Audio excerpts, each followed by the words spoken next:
Bien, la siguiente, digamos, la siguiente idea es de carácter, eh, digamos, meramente instructivo y no necesariamente refleja el modo en que estas cosas son abordadas hoy en día en la práctica.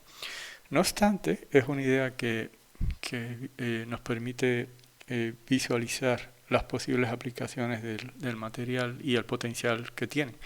Entonces, vale la pena que la discutamos.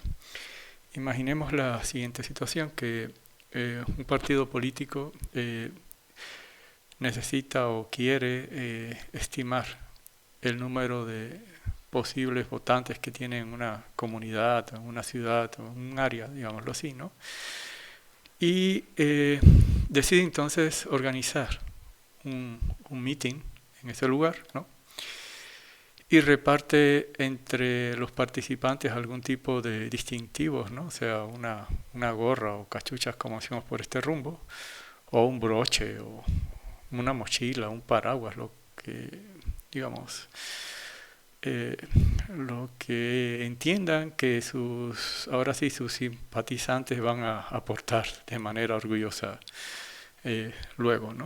Bueno, el punto es que digamos, conocemos entonces el número, llamémoslo por lo pronto A, que son las personas que participaron en este primer meeting, que constan ahora con un distintivo respecto al resto de los, digamos, partidarios de esta postura política, ¿no?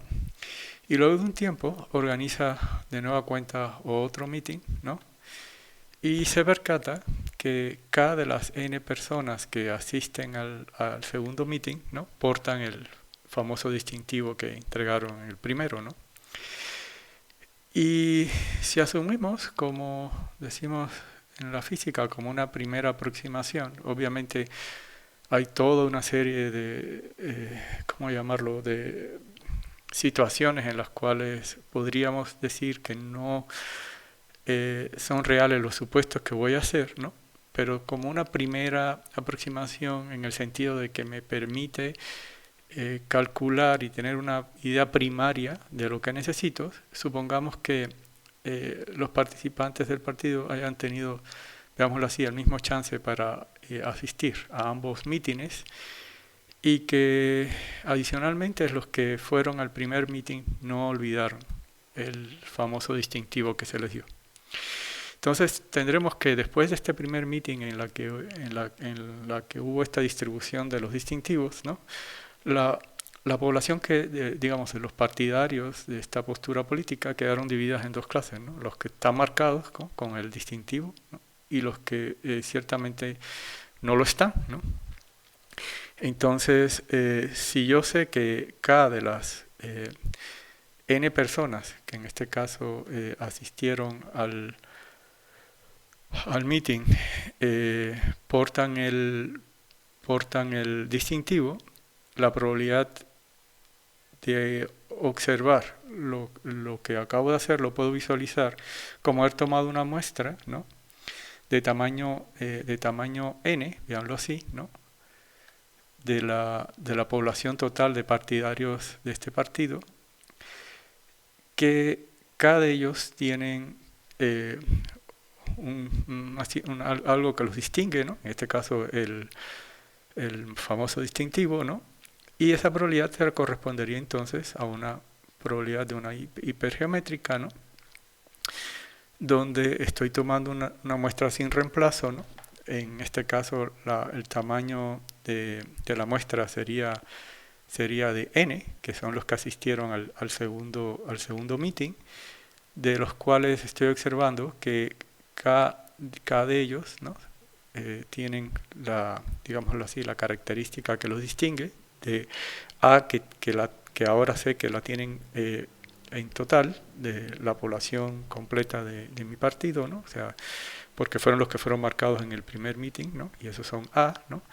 Y el resto serían, digamos, los demás seguidores de esta postura, B, que no están marcados, ¿no? y obviamente el resto de la muestra en el segundo meeting sería de n-k, siendo n el tamaño de los asistentes al segundo meeting. Bueno, ahora, dicho esto, imaginemos, para ir generando unas ideas numéricas de lo que estamos hablando, que hubieron 1000 personas que asistieron al primero, ¿no? Y que de esas 1000 personas, bueno, de hecho, estoy asumiendo aquí todo muy simplificado, que hay 1000 que asistieron a ambos, ¿no? Y que de los 1000 que asistieron al segundo, ¿no? Hay 100 que portan el distintivo, digámoslo así, ¿no? Bueno, entonces, si asumo que estoy calculando algo en una primera aproximación y que estoy calculando bajo estas simplificaciones, ¿no? Quiero entonces calcular, ¿no? ¿Cuál es el número de simpatizantes que tiene potencialmente mi partido en esa área, ¿no? Bueno, si asumimos como una primera idea, ¿no? El hecho de que solo, digamos, simpatizantes hubiese los que hayan participado en ambos mítines, ¿no? Yo tendría entonces un total de 1900, ¿no? Porque serían los 1000 que asistieron al primer meeting, ¿no? En el segundo meeting asistieron otros 1000, pero de ellos hay 100 que portan el distintivo, o sea que esos 100 ya habían estado en el primer meeting, o sea, me quedan nuevos participantes, digámoslo así, solo 900, entonces yo tendría un total de 1900, digamos, simpatizantes, ¿no? Y eso entonces se traduciría, ¿no? Si ahora calculo con las probabilidades de una hipergeométrica para A 100 y B 900, ¿no? La probabilidad de lo que acabo de observar, que es que habré observado que hay 100 participantes que están marcados, ¿no? Una vez que ejecute el cálculo de esa probabilidad, ¿no? Lo que acabo calculando es un número de esta dimensión, de 10 a la menos 430, ¿no? O sea, eso es un evento que en el mejor de los casos, por usar un eufemismo barato, sería muy, muy raro, ¿no? O sea, lo que estoy mirando es algo que es extremadamente raro para ser cierto. Bueno, entonces la pregunta que hay que formularse aquí, ¿no? Es cuál sería el tamaño factible, por llamarlo de alguna manera, de la población que nos ocupa, o sea, de los simpatizantes del partido. Y esto nos conduciría, ya por segunda vez, ¿no?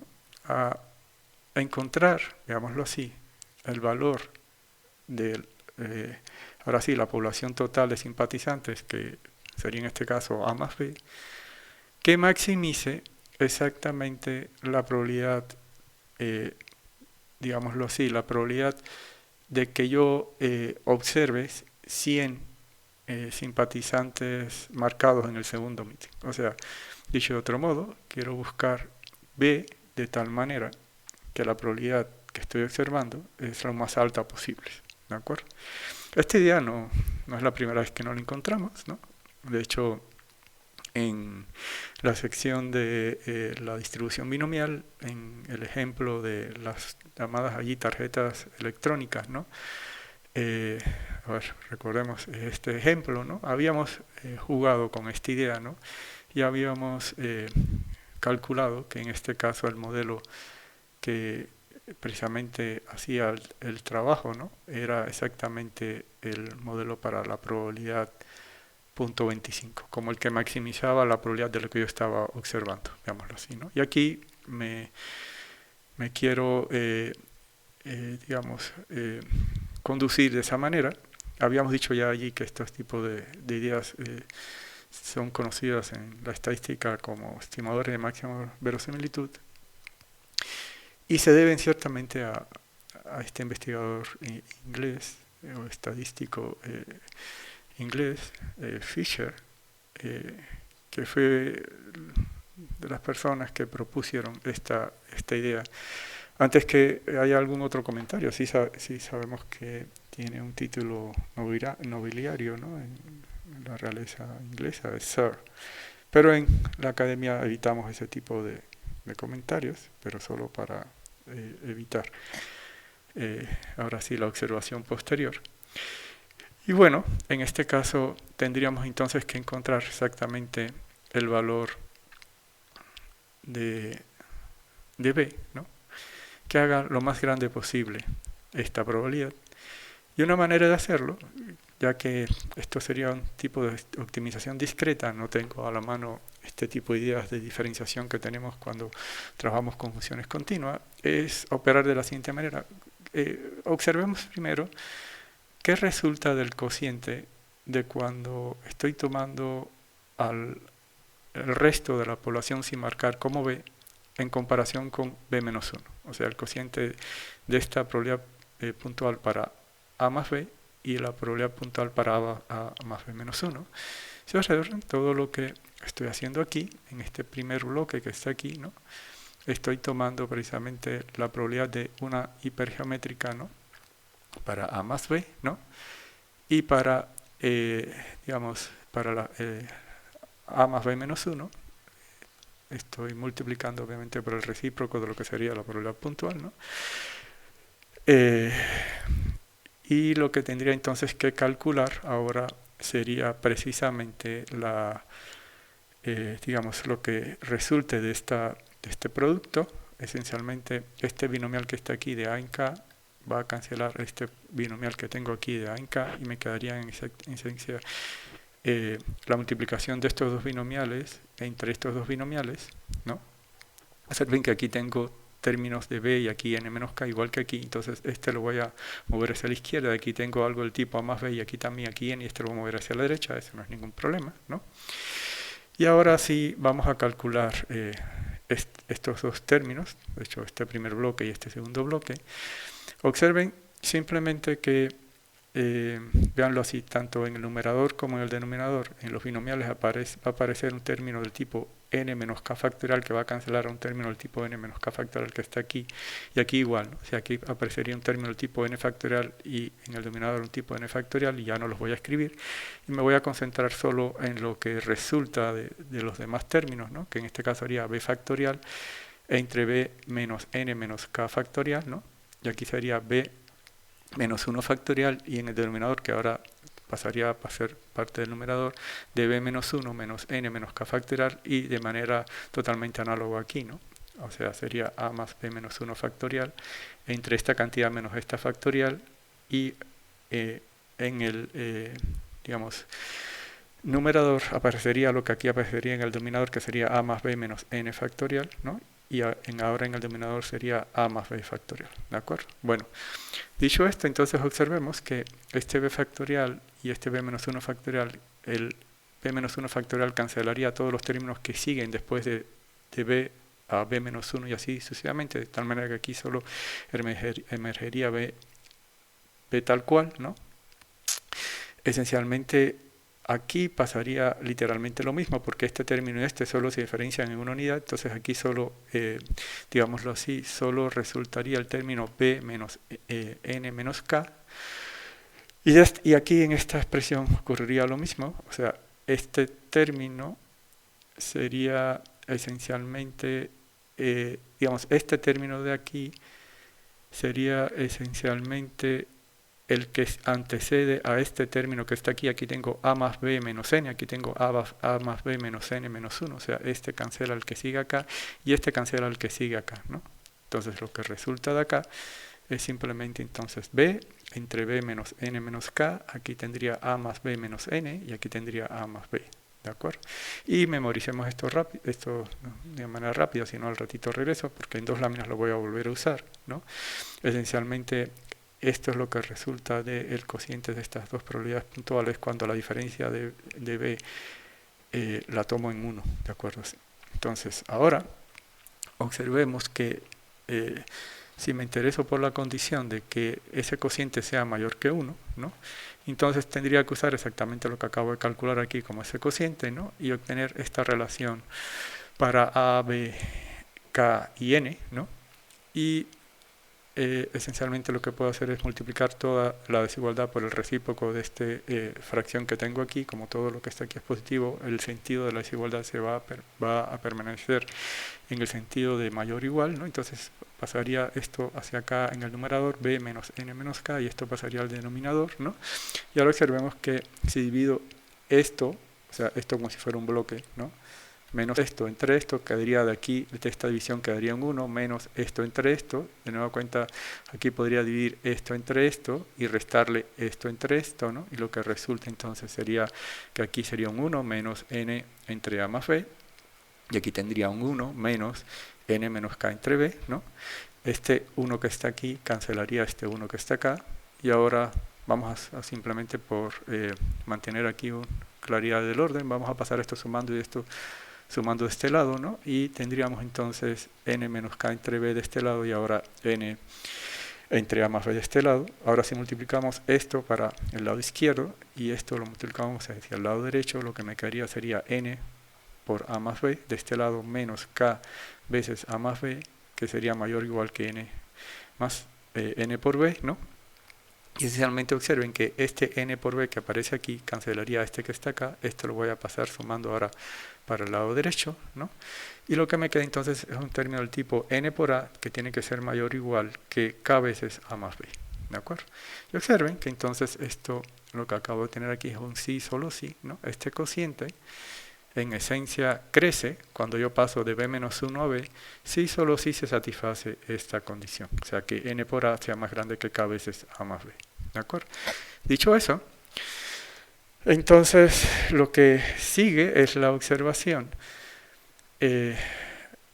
muy concreta de lo que tenemos nosotros en nuestro caso. O sea, recuerden, A son la cantidad de elementos en la población que están marcados con un cierto distintivo, digamos, serían los 1000 primeros que llegaron al meeting. N es el número de asistentes que tuve en el segundo meeting. Eso sería realmente el tamaño de la muestra que yo estoy observando, porque en realidad la primera fue como un paso digamos, inicial para marcar la población. Esta es realmente la muestra que estoy considerando sin reemplazo, y K sería esencialmente entonces el número dentro de esta muestra que tienen la característica que los distingue del resto, ¿no? O sea, tanto A, K como n son las cantidades que están fijas en este experimento, vámoslo así, en mi muestra, y lo que pretendo es calcular el número b que maximice la probabilidad de lo que acabo de observar. Y ahora, ¿qué es lo que hay que decir? Es que en la medida en que b aumente, ¿no?, y se mantenga satisfaciendo esta condición, ¿no?, yo iría aumentando, por esta relación que acabo de obtener allá, iré aumentando la probabilidad de que al aumentar, digámoslo así, un elemento más AB en la población, hace más creíble o más plausible lo que yo acabo de observar. Hasta que precisamente ya esta condición no se satisfaga, ¿no? Entonces pasaría digamos, a la situación en la que K por A más B fuera mayor, ¿no? Y en ese caso ya deja de ser esta la probabilidad más alta dentro de mí. De hecho, decrecería, veámoslo así, ¿no? Entonces, yo iría aumentando, ¿no?, B, ¿no?, en la medida que se satisfaga esta relación, ¿no?, y me pararía en el momento en que deja de satisfacerse y se satisfaga esta condición, ¿de acuerdo? En ese caso, entonces, veámoslo así, para el ejemplo numérico que estoy considerando, ¿no?, bueno, y en general yo me tendría que quedar con aquel, veámoslo así, número a más b, ¿no?, que es el más cercano. Pasen esto ahora dividiendo un momento hacia acá, ¿no?, que es el más cercano a, digamos, es el entero más cercano a n por a entre k, ¿no? Y en nuestro caso, ¿no?, con los valores que yo tengo para a, n y k, eso sería precisamente, bueno, siendo n y a en ambos casos, aquí en este caso muy concreto 1000, ¿no?, tendría 1000 al cuadrado entre 100. Esto sería exactamente de 10.000 la cantidad o la población de, digamos, de seguidores de este partido que tendría esa población, que haría lo más verosímil el experimento que yo estoy observando. Y esto es una bonita aplicación de estas ideas de la hipergeométrica para algo muy concreto, que es la estimación del tamaño de una población con recaptura, así le llamamos, ¿de acuerdo?